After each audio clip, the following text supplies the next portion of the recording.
झुमत हुए जनगहना गदिया भलई सो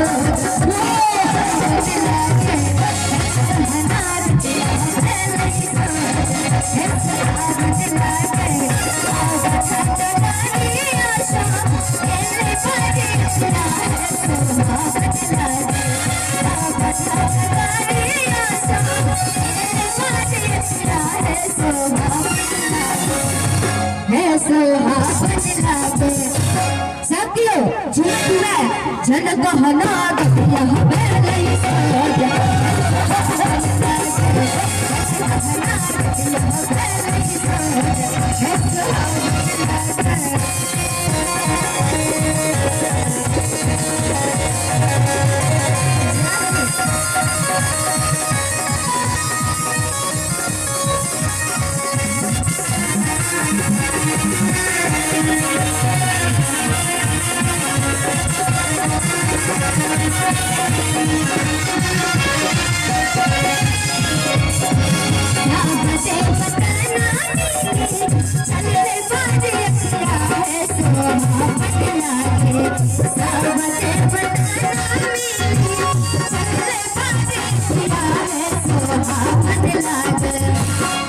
सुहावन लागे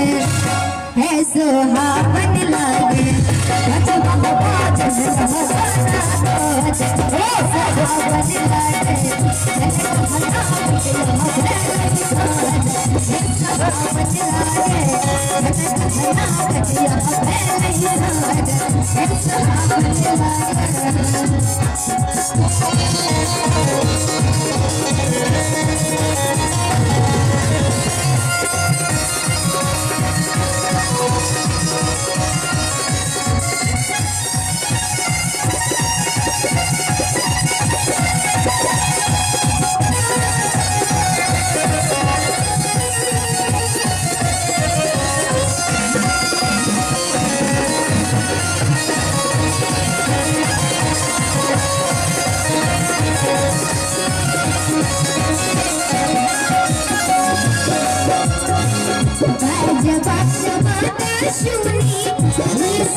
क्या आप लोग ताली नहीं बजाइएगा?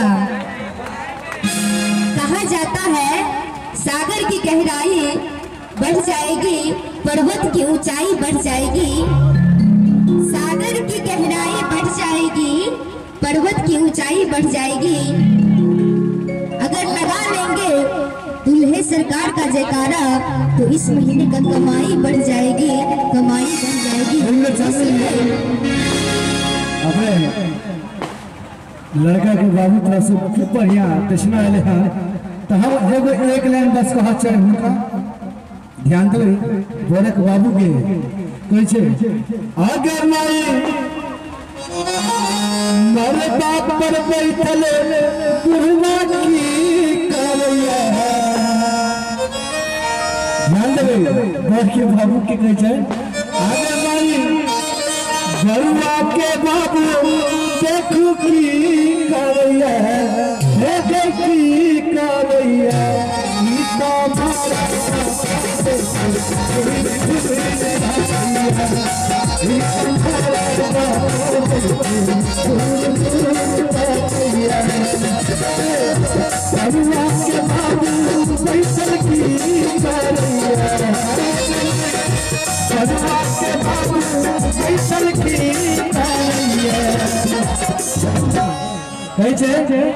अपन समाधिन के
हाथ उठाकर और ताली बजाकर ये भजन की लास्ट करी छे ते लोग सब कियो ताली बजे हुए